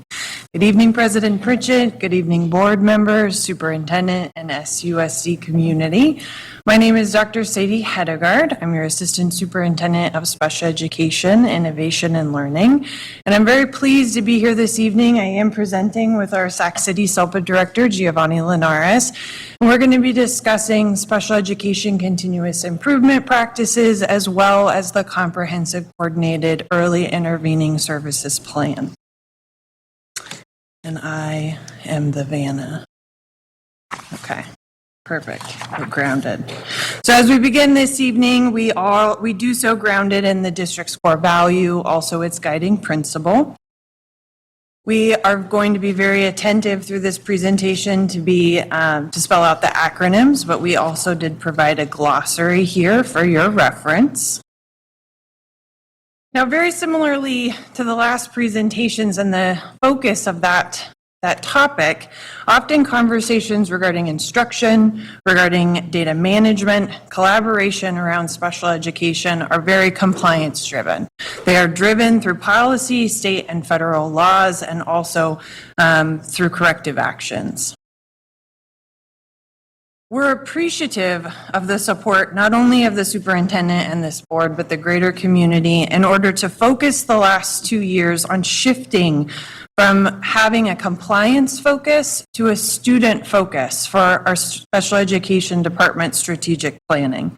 We've done this across departments and in collaboration with across departments, our school sites, but then also most importantly, our Community Advisory Committee and the greater community for special education. So while we're adjusting the focus from compliance to our students, it's important to know that with that transition, it's not to draw the attention away from the importance of compliance. And especially I want to highlight for the Educational Association reviews and the circles that surround the student in this image, recommendations that are included from the 2017 Great City Schools Report, the 2018 Capital of Suspensions Report, and then most recently, the 2022 System Instructional Review. Rather, all of this information is allowing us to refocus our efforts in strategic planning for the special education department, and also how we are monitoring where we're making progress and where we still have areas of improvement. This next slide, which highlights the intersectionality of students with disabilities across the student groups, is also just another representation to be able to show the importance of cross-departmental and also system-wide collaboration with that student focus in order to achieve the positive changes that we desire for our students with disabilities. We're doing this through a continuous improvement cycle because the scale and the scope of the organizational change initiatives which are necessary for Sac City in this area will be required to use a continuous improvement plan, or cycle, such as the the Plan, Do, Study, Act method, in which we are looking at the needs of the system, we're setting goals, we're setting then action steps within each of those goals, we're acting them out, evaluating our progress, and then analyzing how to improve. And then we do the cycle again and again. So with that continuous improvement cycle in mind, informed by student performance, compliance, family and community engagement, staff needs and feedback, and again, the recommendations from the Educational Association reports that I mentioned earlier, the 2023-23 Special Education Department goals are highlighted here in the LEAD acronym. We want to launch proactive systemic database decision-making. We want to empower through adult professional learning and coaching, accelerate instruction and learning, deepen our understanding in order to implement multi-tiered systems of support. Now, specific actions that I want to highlight for some of these goals that the department is undertaking is a revision and expansion of the district's special education procedural guide, which is a public-facing resource that is available for viewing at the practices and processes, for special education, everything from identification to the appropriate provision of a free and appropriate public education in the least restrictive environment. We're working closely with the Information and Technology Department in order to ensure that there is a nightly sync between key special education and demographic data from our two districts' student information systems. We're collaborating with the site leaders, specifically in August, in order to be able to have them share and focus on their top 5 effective strategies of supporting special education students at their sites. We cooperated very closely with the LCAP director in order to make sure that their special education is represented across all of the goals and the metrics in our LCAP. You may also recall that in this last revision of the LCAP, it included a goal 9, an additional goal that was specific to special education. We're also collaborating closely with the Curriculum and Instruction Department, as was highlighted by the previous presentation, in the design of professional development, making it accessible and available, of course, but also accessible to all student groups and then our staff. And what I mean by that is that also making sure that we're being sensitive to job-specific training. Our special education providers, they have the need for focusing on our problem of practice and high-quality instruction, which we fully support, but also to have very specific jobs training that aligns with the key functions of their service lines and also providing for the individual education plans. And then also we want to highlight the commitment in regards to the district's multi-tiered systems of support through special education has their own team that is participating through the professional development in cohort 3, as well as we're working with the entire system to promote having more representation of special education staff on the school site MTSS leadership teams. For example, just this year, of the 24 sites that have reported their membership for that leadership team, 21 of those sites have special education staff that are on their membership. So these are just a few of the action steps and the examples of the student-driven work that's being carried out in the department and across department initiatives and within the school sites. While this presentation is intended to provide an introduction to the strategic planning that's taking place, the collaboration with the local control accountability plan, it is very much understood that we have a need for greater transparency within our community.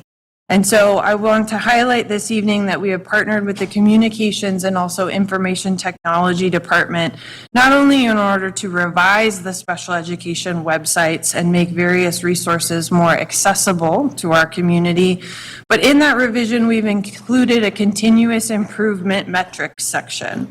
And this section will be split up into 4 areas, which is beautifully represented with this visual. The SUSD student, the student outcomes, which also will include data metrics regarding attendance, behavior and climate, and then course performance, family and community engagement, and compliance monitoring. So I would like to just pause for a moment and transition to show you where on the website this can be accessed. Thank you. All right, so this is the Special Education Department webpage. If we scroll down to the very bottom of the middle section where it says history background of special ed reviews, and if we could select the plus sign just to the right and expand that section. Here that includes a little bit of a history of what we've discussed today in regards to the various reports also that have led making sure that those are accessible with the recommendations, and please scroll down. You can see the visual there, and just below the visual there is a link that is actually takes you to the Special Education Improvement Dashboard.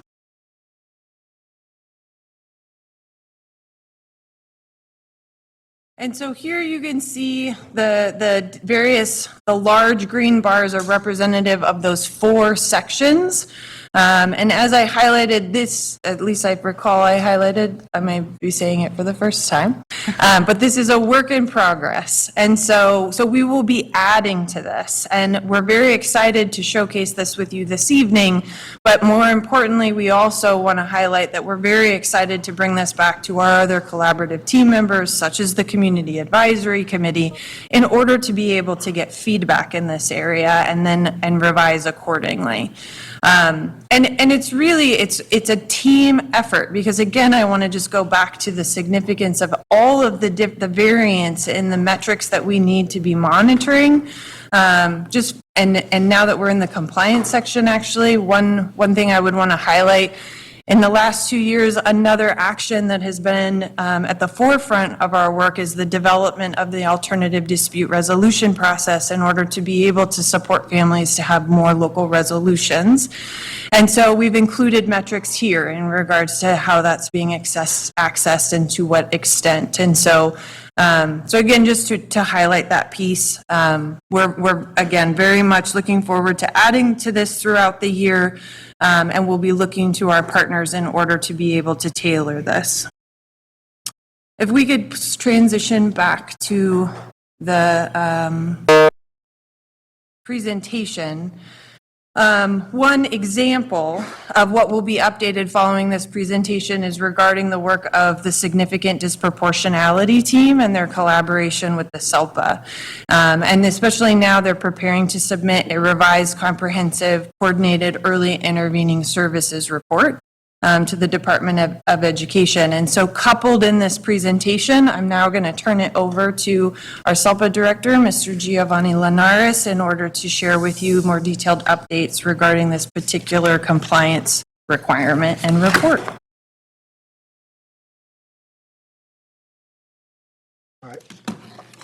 Thank you, Dr. Hadegaard. Good evening, everyone. So this evening, I'll share a bit of an update on the work of our Comprehensive Coordinated Early Intervening Services team. So as a district, we are identified as being significantly disproportionate. We're specifically disproportionate in two areas. One is in the identification of children of a particular race or ethnicity with disabilities within a specific disability category, as well as in the discipline duration of a particular group of students. So specifically what those are known as elements or indicators 9 and 10. These are a part of 14 indicators that we are evaluated on yearly from the Federal Department of Education. So we are significantly disproportionate in two areas. Indicator 9, which is the identification of African American students as emotionally disturbed. Oh, excuse me, that's indicator 10. And indicator 9, which is the suspension of students who are African American as well as emotionally disturbed greater than 10 days. And this has been consistent since 2020 in regards to these areas of significant disproportionality. In order to go from disproportionate to significantly disproportionate, you have to be identified in that area for 3 consecutive years. So if we look at that timeline, this would be our 5th year of disproportionality in this area, in these particular areas. So in order to address this, CDE has identified a 4-phase process to help districts address significant disproportionality.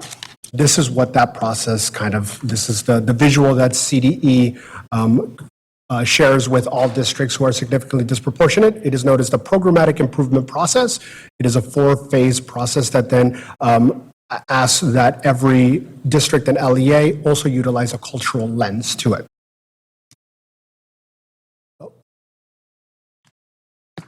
So in the first phase of the programmatic improvement process, it's all about forming a team, convening that team, making sure that everyone who is involved with that team understands what significant disproportionality is. There is a requirement by the California Department of Ed that each LEA identifies a technical assistance facilitator. This is a small group of facilitators up and down the state that help districts navigate and facilitate this process with them. We have identified our technical assistance facilitator. I believe he's spoken before at a previous board meeting, Dr. John Eiler. The goal is always to promote and have a diverse group of educational partners within this group. The group develops an understanding of disproportionality and the conditions that resulted in why we are significantly disproportionate, and contributes to this programmatic improvement process through a root cause analysis, which is what phase 2 is. So phase 2 is obviously, depending on the area in which you are significantly disproportionate, an opportunity to do a self-assessment and sort of dig deeper into data to help identify what are the root causes of that significant disproportionality. Dating back to 2021, when I first started, some of the root causes that our team had identified was a lack of alignment when it came to resources, interventions, and initiatives. Going into our second year of disproportionality, we really focused on 2, was the availability of interventions across our entire system, ensuring that we had interventions that address the academic, behavioral, and social emotional needs of our students. And the second was in the disciplinary practices of our students across our system as well. And so leading into this year, that second one became the focus of the group. What do we know about the disciplinary practices that are happening, as well as what are some of those root causes and things that we can do to address those areas? So in this phase 2 root cause analysis, we engaged in a self-assessment known as the addressing the root causes and disparities in school discipline, which has you look at your data and try to identify issues. And they're broken down into various categories like climate issues. So some of those include, and some of examples that our team identified are students at risk for academic and behavioral problems may be assigned to classes taught by less experienced teachers. Students of color and students with emotional and behavioral challenges may experience fewer opportunities to engage in class, being called on less frequently than their typically developing peers. Then we looked at capacity issues. Schools and teachers may not have all the tools, training, or support necessary to effectively engage families of vulnerable students. Schools may lack the systems and resources to address the barriers to student learning to which poverty and trauma contribute. We also looked at intervention issues, like the school may not help students or staff to develop their social and emotional skills in a way that enables them to monitor and manage their own behaviors. We also looked at policy issues. The school code may be vague, inconsistent, or offer conflicting rules related to exclusionary discipline. So when our team started to kind of dig deeper into that, we looked at a lot of data. And this next slide, I do have to apologize that it's really small, but I really wanted to try to kind of highlight that we looked at both pre-COVID practices as well as coming back to school 21-22 practices when it came to student discipline. And we looked at a lot of different data points.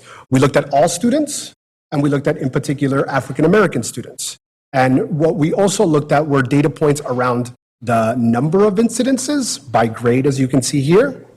We also looked at the type of incidences, as well as incidences based on board area, and then location and time of incidences, as well as the response to those incidences. What are our practices as a result of disruption, defiance, fighting, all of those sorts of things?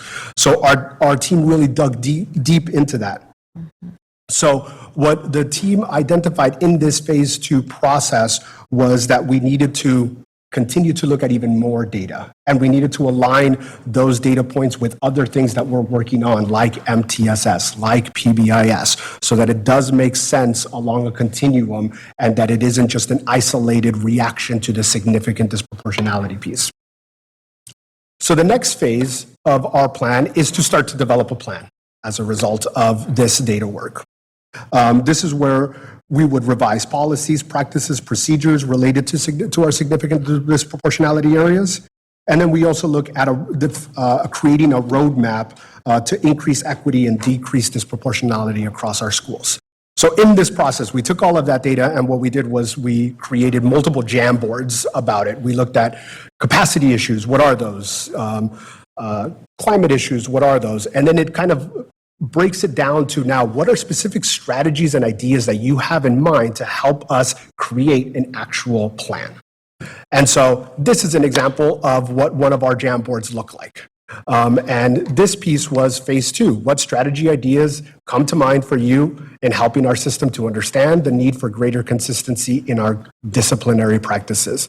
As you can see, it goes across the board. Everything from get site level data, we want to see that, to creating crosswalks, to involving more individuals within the CSACE team, to getting student voice, holding empathy interviews, to analyzing what restorative interventions are currently available and have been implemented. So this is where we are right now. The plan is due to CDE in November, and the next steps are to take this information and to start to synthesize it into a plan, to take some of these ideas and start to create actionable steps. The next step will be that then I will share a kind of a synthesis of this down to our team, get their input on a draft leading to November's submission to CDE. The next phase of this is phase 4, which is implementing, evaluating, and sustaining, which is then obviously doing the work of your plan and then having quarterly visits with your CSACE team to evaluate how is the implementation of this plan going, and is there an opportunity to then, or a need to update the plan, and then identify ways in which you are going to make this a sustainable plan within your system. So, with that, I think that's it. All right. Thank you. Do we have any public comment? We do. We have Taylor Kayada and Terrence Gladney. Perfect.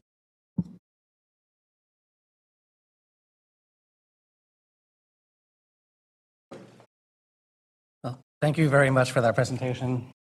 I hope that the board superintendent, that you understand just how powerful that was, how great of a plan this is.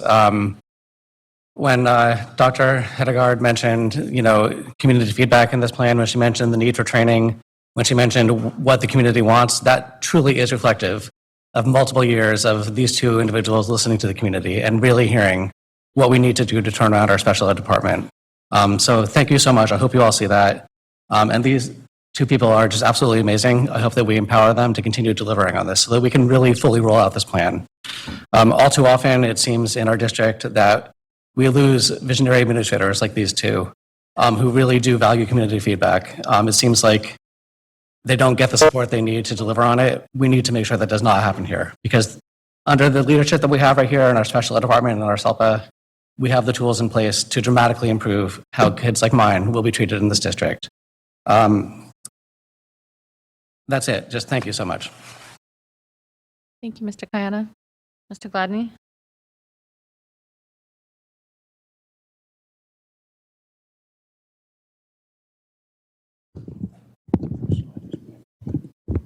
Good evening. Just from a lens of effective governance and operational efficiency, I think that there's a golden opportunity that was missed tonight by scheduling these items tonight, when on the first board meeting of the month, we have all of these partners that we're uplifting in these presentations.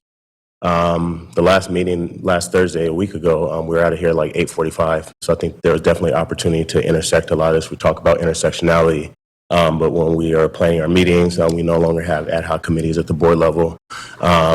We're not effectively planning these meetings so that people can be in the same space to really bounce ideas and thoughts and feelings off of each other. So I think that it is just a reflection of the way the system is designed to put people into silos. I hear different levels of engagement and feedback around English learners, when really all of these students that we're talking about, these scholars, are experiencing the same amounts of trauma in the same spaces. So we really should be asking those questions just as diligently, regardless of the subgroup or the students that are being reflected and represented in the presentations. If we do that, then I think that we can actually accelerate our path toward success. I'm not going to say accelerate our success, because regardless of what report you look at, this stuff is historical and generational, and we keep finding new acronyms that are going to be the solution, but we keep coming up with the same results. Last I heard, that was insanity. I do hope that in these spaces, we can actually be more student-centered. I don't know that we have any students left in the room, but I think that will change not only our mindset and the way we engage each other as adults, but when I look at the presentation, we talk about being more student-centered, but student outcomes was on the periphery of that circle, just like everything else. When I look at the last couple slides and the feedback from the committee, I don't see anything that really reflects a top-down approach. I see site-specific needs, talking about administrators, teachers, students. So I think we have to invert our focus from CERNA to the sites, and then we can get the paths that we need to achieve these results. Thank you.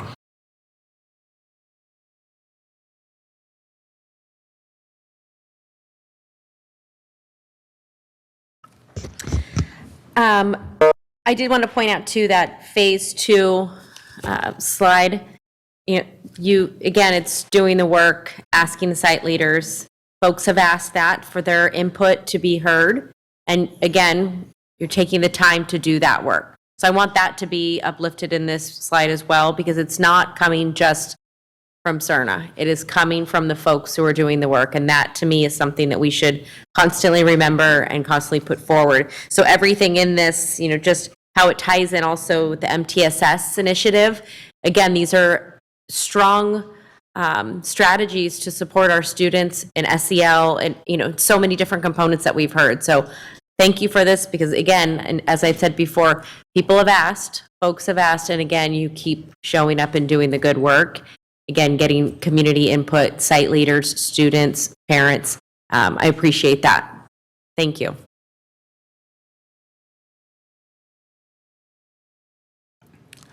Yes, thank you both for your presentation today. I have one question, but then also, the thing that stood out, very harshly, how we are significantly disproportionate on classifying Black students as emotionally disturbed and suspending them for those same reasons, right? And so, with that being said, I'm interested to know,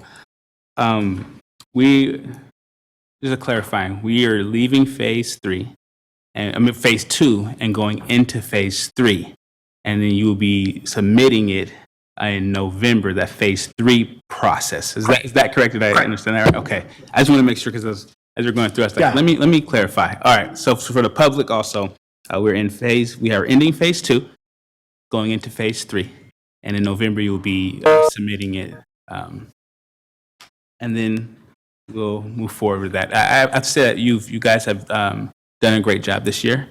It feels like we're always coming with like a new case or something like that, and I'm hopeful that with this work, those will go down, and some of these outcomes we'll see it reflected in our students and at our site levels, because that's what we're here for. So thank you so much for your work, and that's all I have to say. Thank you. Member Phillips? So I guess my question is regarding phase 2, data discovery and root cause. Are we looking at the interplay between our significant disproportionality and racism in our district? And I'm thinking, sorry, Mr. Lawrence, I'm thinking that, I mean, maybe from a district level, we could also look at, the types of staff we're hiring, the types of screening we're doing for folks. I'm just curious how we're kind of tying that in, because every time I think about why we're this bad, because we are this bad, why we don't talk about the way this all started. Though I understand it's a good idea to, dismantle and break this down and figure out how we can make it work. But part of me just really wants to hear about if we are truly looking at that cross section. Yeah. So yes, and I wish I could go get my slide, because I know that we have talked about in our SIGNA's work around racism and implicit bias. One of our members, who is, I believe, on the African American Advisory Board, has very eloquently shared with everyone that one of the things that we need to do in order to really kind of get better at this is to highlight where we've come from in this area, within this community, beyond schools. And that's something that we've definitely kind of used as in the process of developing what are some of those specific strategies and things to look at, like ask the community, go out there and hold community engagement events, empathy interviews, all of that sort of stuff to get to that piece. It is something that we're looking at, and I think it definitely goes along the lines of what other reports have also shared. I'm thinking back to 2017 Great City Schools report. I think of the capital suspensions report that kind of highlight then that interplay and connection to everything. So it is something that we're looking at. I think it is a matter of now putting it into the plan, and what are going to be like actionable steps that we can take, and specific objectives that we can create in order to really kind of break that down. Okay, I hear you. And I mean, it's kind of like if you have a problem with substance abuse, the first step is admitting that you have a problem.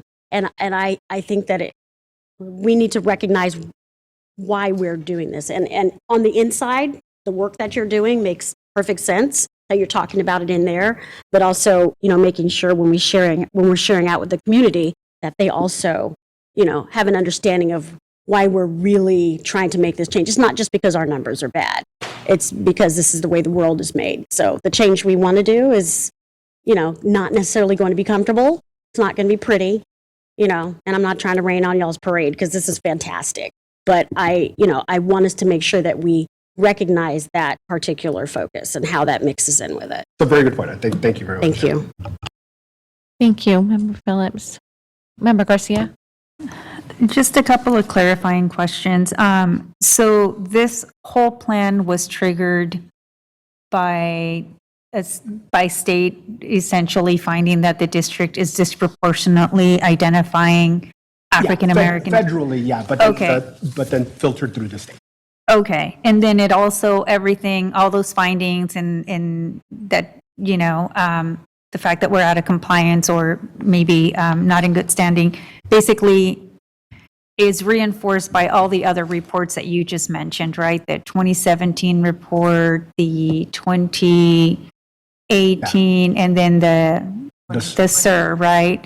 So, okay, so I'm just trying to connect all these dots because this is something we've talked a lot about, and I know there's a lot of work that has highlighted the same thing over and over, reinforced, and I'm just trying to figure out, now where I feel like there's a little bit of, there's some light at the end of the tunnel, in terms of the phases and the next phase that I think is really critical. And what I see in terms of the JAM board is a lot of the things that I think a lot of the reports highlight, and also what I've heard you share with us in prior presentations. So there seems to be alignment from, the field to the central office. So I think that's a really important thing to lift up because it's really important for the work to move forward.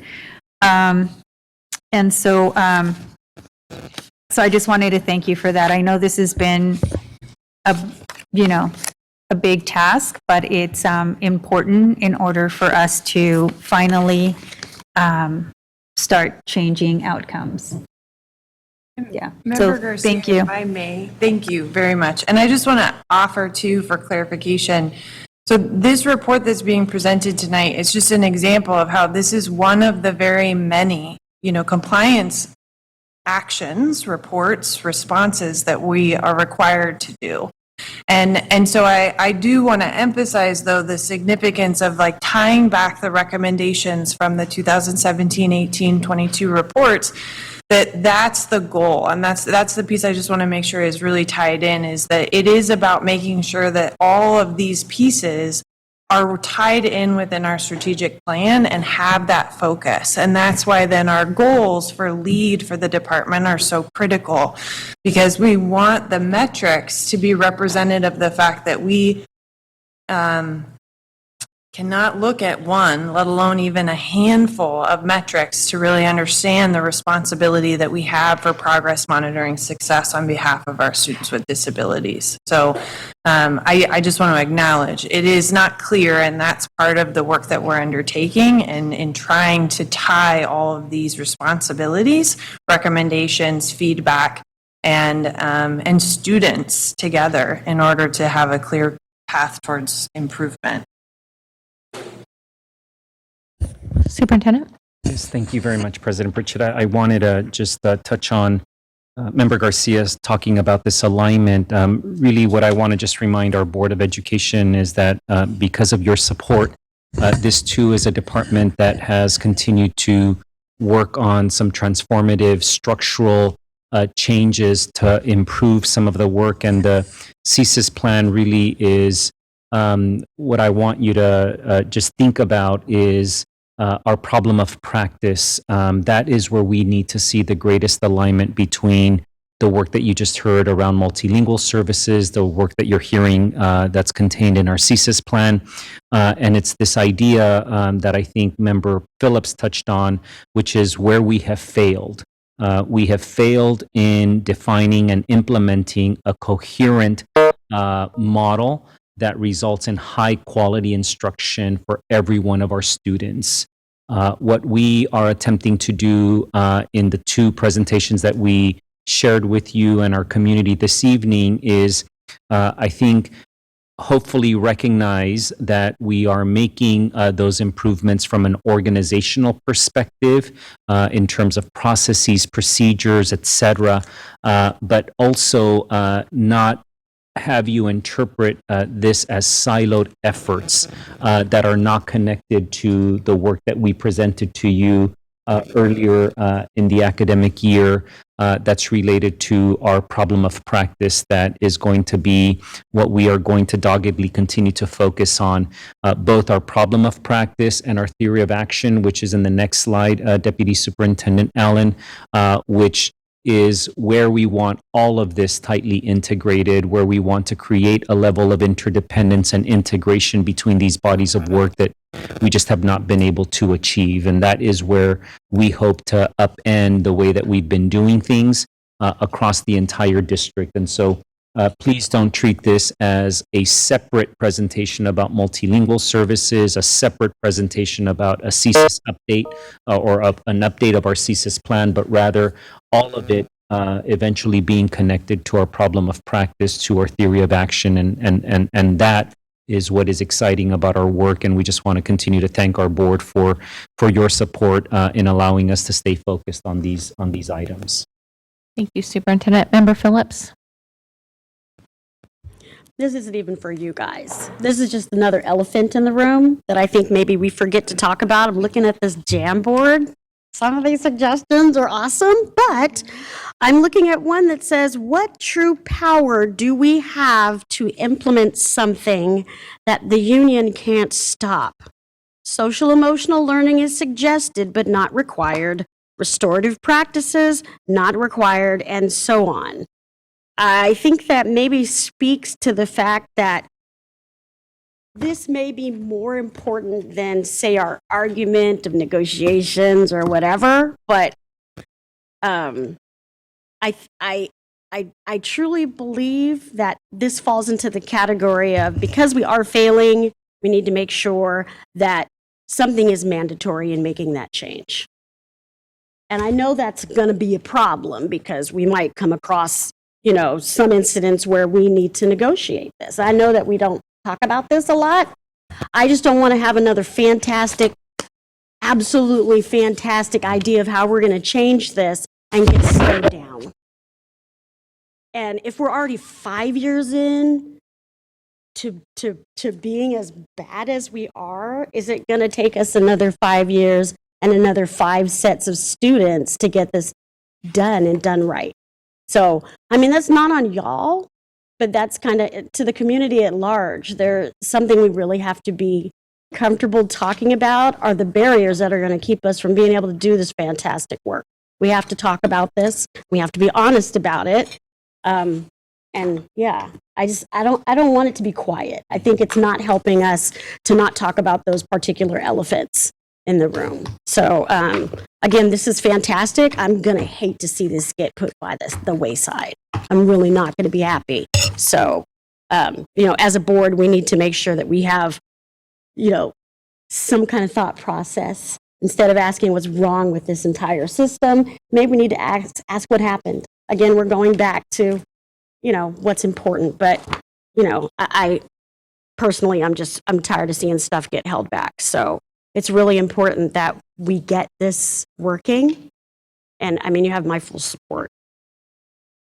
Thank you, Member Phillips.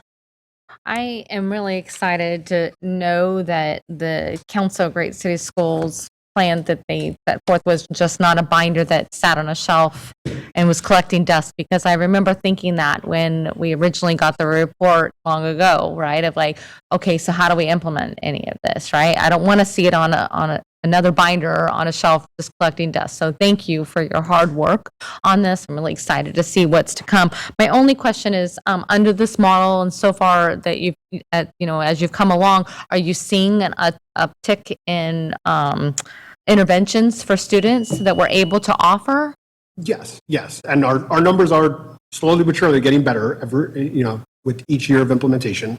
I think that this year, kind of being full year back, is going to be probably a critical year when it comes to, establishing interventions and what our data is going to show us.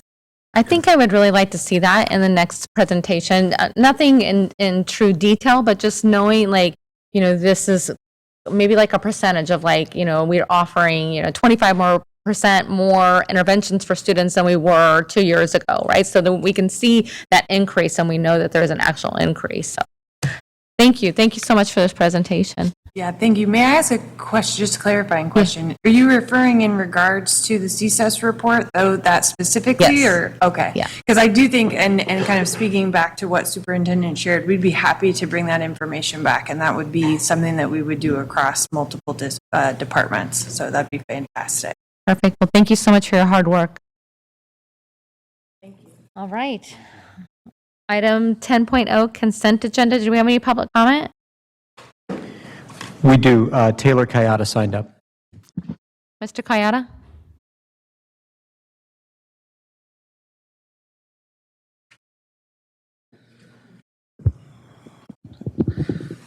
Just a quick comment. As I'm looking at the notice of completion of the services of our independent auditor, Crow LLP, I just feel compelled to bring this once again to the board.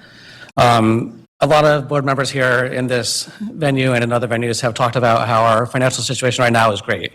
We essentially have a bailout from COVID. We're in a position where we can make good financial moves to invest in our schools. Business as usual is not going to get us there. In good times is when it's most important to work on your finances, is to make sure you look under the covers, look at what's been going wrong that led to the bad times, so that we're not on our back feet playing defense. Right now, in the next couple of years, we know from our financials we have a good couple of years ahead of us. This is the time to really challenge our auditors, to dig deep, and to welcome them to ask questions that maybe is going to make Rose's job a little harder, but that's going to set us up so that when these 3 years pass, we've set ourselves up to be improved. We've set ourselves up to be on a strong financial situation and making the investments that we want to make. So just to say, I publicly said I think we should consider rotating auditors, increasing risk levels, things of that nature. I have no problem with Crow. They're amazing. They're, or I don't know if they're international, but they're at least all over the country. They're definitely going to give us good final numbers, right? But are we asking them to look deep into what they need to look at? If we're not, we need to ask them. And if changing it up is what it takes, we need to do that. Because right now, we really honestly have a once-in-a-lifetime opportunity, at least in the lifetime in my involvement with the district, to try now to turn things around. So I don't want to be in a situation 4 years from now, Member Garcia, what you've mentioned in your SACB interview, where you feel like you can't get the work done that you want to get done because all we're doing is talking about making cuts. Looking into it now and challenging the auditors to challenge us, that's what it's going to take. So thank you. Thank you. Can I get a motion to approve consent? Do you have a question? Oh, I have a motion and a second. Student preferential vote. All right, and all in favor? Yeah. No, we don't need roll. Do we need roll call on this one? Oh, okay, superintendent roll call. Sorry. Thank you. Member Villa. Aye. Member Rhodes. Aye. Member Pritchett. Aye. Member Garcia. Aye. Member Phillips. Member Wu. Perfect, thank you. Item 11.0, business and financial information reports received. 12.0, future board meetings, dates and locations, November 3rd and November 17th. Can I get a motion for adjournment? Second? Okay, I don't need a roll call on this one. All in favor, say aye. Meeting adjourned.